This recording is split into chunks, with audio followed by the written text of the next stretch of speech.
The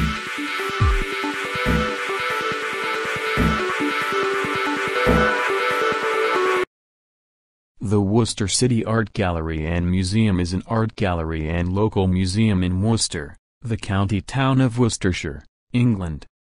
The museum was originally founded in 1833 by members of the Worcestershire Natural History Society. It is located in a Victorian building in central Worcester, which opened in 1896. The gallery has a program of contemporary art and craft exhibitions. Displays include the industrial history of Worcester, local geology, natural history, together with 19th and 20th century paintings, prints, and photographs. There are also collections of uniforms and medals.